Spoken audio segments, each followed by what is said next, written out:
Hi, it's Susanna Nelson here. I'm going to demonstrate a neck sequence using a pair of yoga tune-up therapy balls and a yoga brick to release a little bit of neck and shoulder tension. It's a really nice sequence just to help you unwind at the end of a day or transition between perhaps a busy, frazzy day, being hunched over a computer or out at work wearing a mask and being sort of very much up in your head, neck and shoulders. So this is just a fairly robust but lightweight yoga brick. It's about 7.5 centimeters deep and a pair of yoga tune-up therapy balls. So what we're going to do is we're actually going to get into the base of the occipital ridge, which is the sort of the base of the skull right up into the top of the neck. So take the balls and place them on the brick and just make sure you feel fairly central to the brick.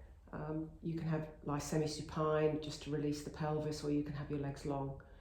And just take a bit of time just to meet the balls. Let your head weight nestle into the balls. And bring your awareness to your breathing. Notice, are you mouth breathing? Are you nose breathing? Which parts of your body's moving as you breathe? So just take some time just to observe what you're doing.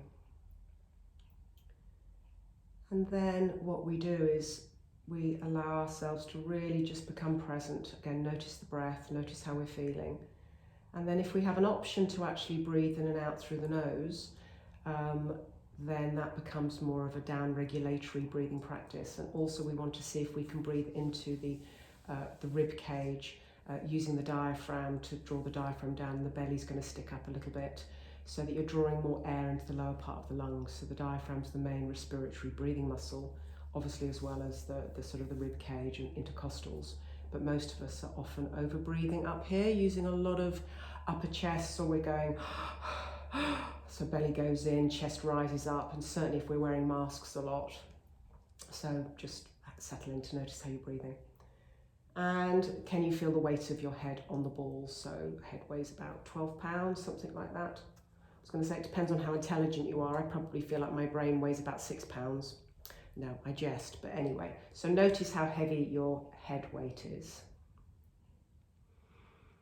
So this is a fairly neutral position. And then what we begin to do is we begin to retract the chin slightly. So if you're on a seesaw, you're not quite level, you're almost slightly dropped down, and begin to drop down on one side of the seesaw as if you're giving yourself a slight double chin. So it's really slow. And we're just beginning to try and stretch and release some of this tension in these sort of deep sub-occipital muscles. And often they're really clamped tight because they're holding your neck, your face horizontal. And if we're bending forward or doing a lot of homework, working from home, then obviously they're having to work really hard to try and keep your head looking towards the horizon or looking upwards. So focusing on coming to the bottom of the nod. And then what we do is we transition into the no action. So the balls are gripping into all of the muscles that go up the back of the neck and sort of come into behind the ears. So if I turn sideways slightly, you're going to see this muscle here, which anchors onto my sternum. And if I turn my head from side to side, you can see, it's not ideal, but if I turn my head side to side, you can see it starts here and it goes right up onto the back of the neck. So we're getting into some of those attachment points. So we're sliding our head sideways from left to right. Now, depending on how long you've got, you could spend longer doing this. And you may find that you find something a little bit interesting on one side. So you could then perhaps just pivot. So then perhaps do a little bit of yes, do a little bit of no, do a little bit of maybe in that situation or on that side. So go slowly and feel that weight. Your head weighs quite a lot, so it's compressing into the balls, compressing into that tissue. You may get a couple of little sort of articulations. Your eustachian tubes may pop. Just sort of be gentle, but don't be scared of it. Don't be worried about it. Again, check in with your breathing. You'll know that you're working too hard or you're in too deep because you'll find that your breath holding or your breathing's a bit ratchety. So can you actually breathe as relaxedly as possible? And then you could come back to neutral, see how that feels for a little bit. And then you would turn to come onto the other side. So again, I'd be angling my head, and then the ball's going to be heavier on the downside ball, a little bit lighter here. And again, you may just want to do a little bit of a pivot. Yes, no, maybe. Perhaps imagine you've got a pencil on the end of your nose and draw your name. And then you might want to pivot sort of up and down or side to side.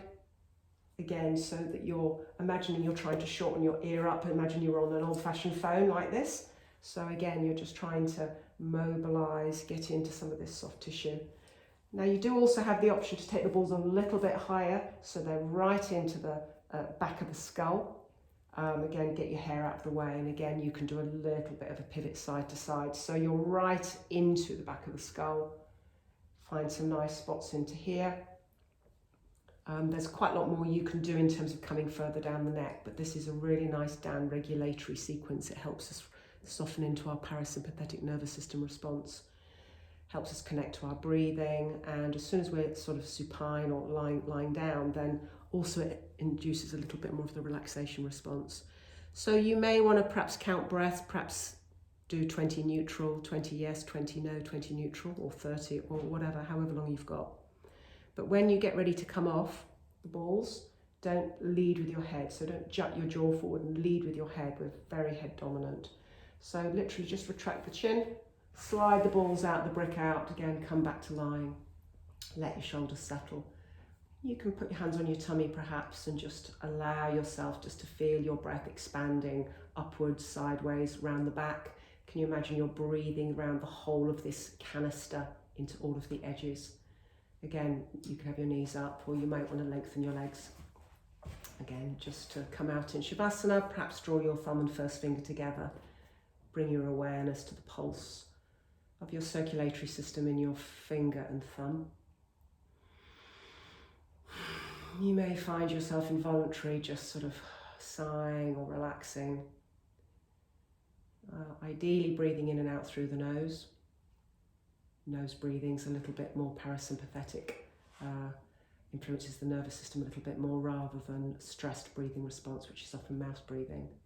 And the chances are, if you've been wearing a mask all day, you may well be feeling a little bit stressed or a bit frazzled, and coming into some nose breathing can be really relaxing. Hopefully that's useful. Any questions and observations, drop me a message. Thank you for watching. Take care, enjoy the rest of your day.